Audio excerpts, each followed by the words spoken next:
సంగారెడ్డిలోని bypass రోడ్లో నూతనంగా నిర్మించిన జిల్లా సమైక్య షాపింగ్ కాంప్లెక్స్ను రాష్ట్ర వైద్యశాఖ మంత్రి దామోదర్ రాజనరసింహ, జిల్లా కలెక్టర్ క్రాంతి వల్లూరి, స్థానిక ఎమ్మెల్యే బీఆర్ఎస్ జిల్లా అధ్యక్షులు చింతా ప్రభాకర్, మెదక్ ఎంపీ రఘునందన్ రావు, డిసిసి అధ్యక్షురాలు నిర్మలా జగ్గారెడ్డి ఆధ్వర్యంలో ప్రారంభించారు.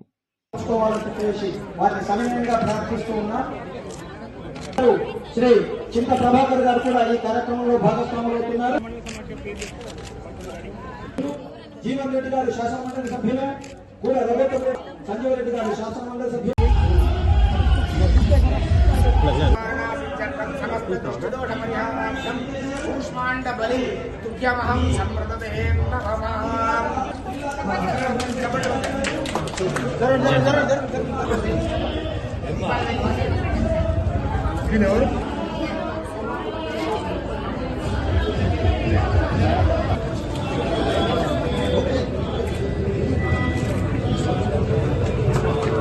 ఏంటిది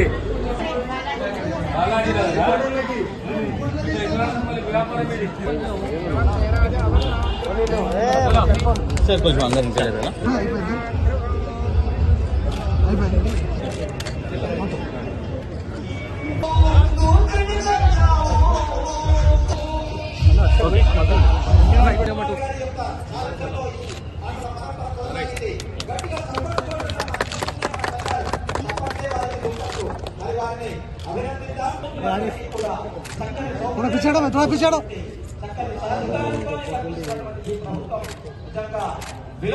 ఆదర్శ పాఠశాల వారికి, మహిళా సమాఖ్య వారికి ఇస్తున్నారు ప్రభుత్వం.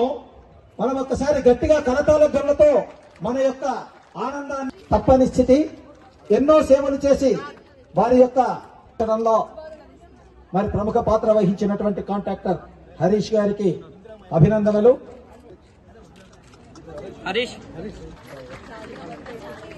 అలాగే పాలక మరి ఇంత చక్కనైనటువంటి మన సంగారెడ్డి ఆర్డీఓ గారు నిజంగా ధన్యజీవులుగా చక్కని ప్రదర్శననిచ్చింది. మరి ఆశీర్వదిద్దాం. ఏంది అంటే మనం లోన్లు తీసుకుంటున్నాము, తిరిగి చెల్లిస్తున్నాము,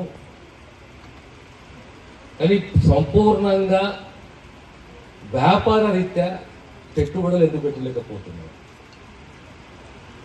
ఒక గ్రామ సమైక్య 5 లక్షలు 10 లక్షలు లోన్ తీసుకుంటున్నారు, అందరి కలిసి పంచుకుంటున్నారు, తిరిగి బ్యాంకులు చెల్లిస్తున్నారు. 36 ఏమంటే ఇన్స్టాల్మెంట్స్ కానీ, 24 ఇన్స్టాల్మెంట్స్ కానీ, 30 ఇన్స్టాల్మెంట్స్ కానీ సంపూర్ణంగా ఎందుకు ఎదగలేకపోతున్నాం అనేది ఒక ప్రశ్న.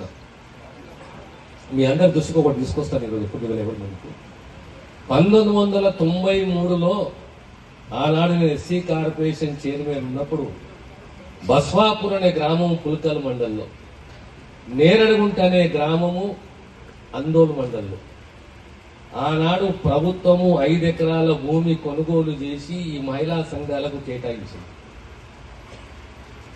టాకింగ్ అబౌట్ 1993, అంటే సుమారు 30 సంవత్సరాల క్రితం.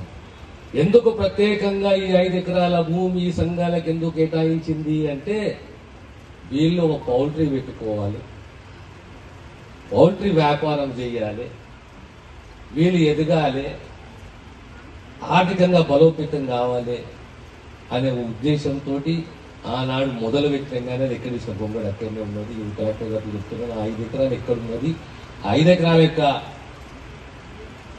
దాన్ని ఏమి చేద్దాము, మహిళలకు ఏ రకంగా మనము కేటాయిద్దాము, దేని గురించి కేటాయిద్దాం మనకు ఆలోచన చేయాలి. రెండవది, మీ ఆలోచనలో మార్పు రావాలి. ఆలోచనలో మార్పు రావాలంటే మనం విద్యావంతులం కావాలి, సంస్కారవంతులం కావాలి, ధైర్యంగా ఉండాలి.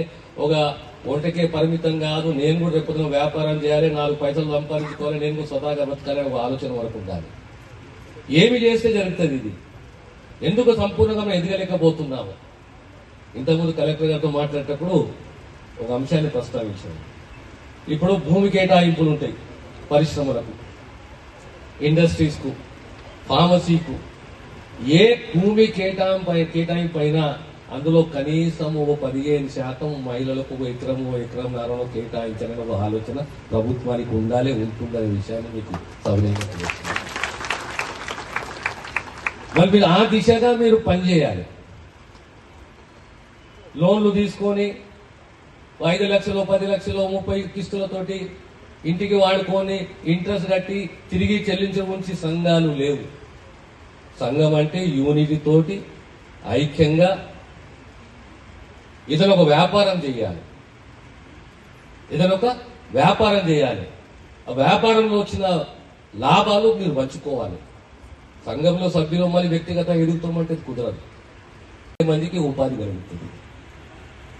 అదే రకంగా ఇప్పుడు పాఠశాలలే కానీ రెసిడెన్షియల్ కాలేజ్ కానీ లేదా ఇంకా ప్రభుత్వం ఏ నిర్ణయాలు తీసుకుంటే కాంట్రాక్టర్కి ఇచ్చేది సివిల్ వర్క్సే కానీ డైటే కానీ ఇంకేదైనా ఉంటే ఈ మహిళా సంఘాలకు ఎందుకు ఇవ్వకూడదనే ఆలోచన మనకు కలగాలి. అమ్మ ఆదర్శ పాఠశాల తీసుకొచ్చింది. అలా గ్రామ సమైక్యం ఉన్నది. దాంట్లో నా పేరెంట్స్ లో తల్లులు ఉన్నారు. ఈ రోజు ఆ కార్యక్రమాన్ని మొదలుపెట్టిన సుమారు మన జిల్లాకు సంబంధించి 27 కోట్ల రూపాయలు ఖర్చు పెట్టాం. కానీ ఇంకా రేపు పొద్దున ఇంకా ఎదగాలంటే ఏం చేయాలి? అదే ఇది వీళ్ళకే సంబంధం ఇచ్చింది, మన సంబంధం కాదు, మనం పని చేయలేమనే భావన మనకు ఉండకూడదు.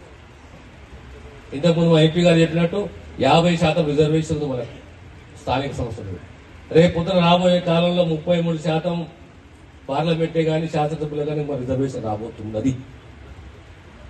కానీ దానికి సమానంగా మనం ఏమి చేస్తే ఎదుగుతాం అనే ఒక ఆలోచన మనకు కలగాలి.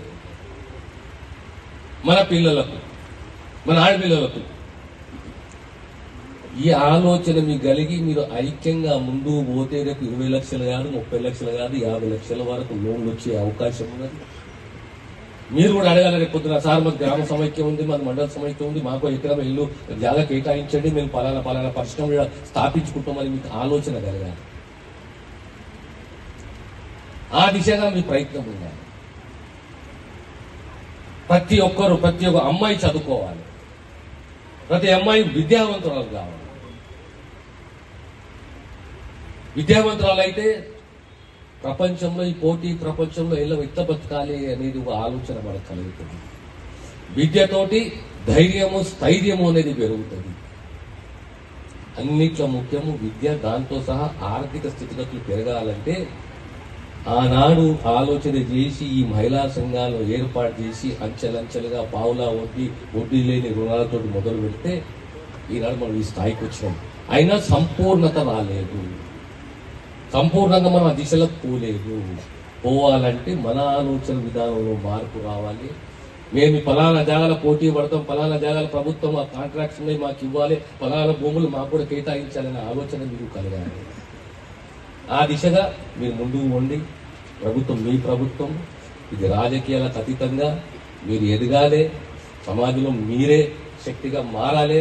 ఆ దిశగా మా ప్రయత్నం ఉంటుంది, మా ఆశీస్సు ఉంటున్న విషయాన్ని మీకు తెలియజేస్తూ మరొకసారి మీ అందరినీ అభినందిస్తూ, ప్రత్యేకంగా ఈరోజు ఇది దుకాణాల సముదాయం సుమారు 1,04,00,000 రూపాయలు ఆల్రెడీ 6-8 దుకాణాలు మనం కేటాయించడం, ఇంకా కేటాయించుకోవాలి. ఎవరికి ఇంట్రెస్ట్ ఉన్నా రేపొద్దున మీరు ముందుకు రండి. పెట్రోల్ బంకు, దుకాణాల సముదాయము, అదే రకంగా మండల స్థాయిలో కానీ మండల స్థాయిలో మనం ఏం చేయగలుగుతాము, ఎలాంటి వ్యాపారాలు మనం ప్రోత్సహించగలుగుతాం అనేది మేము ఆలోచన చేస్తాం.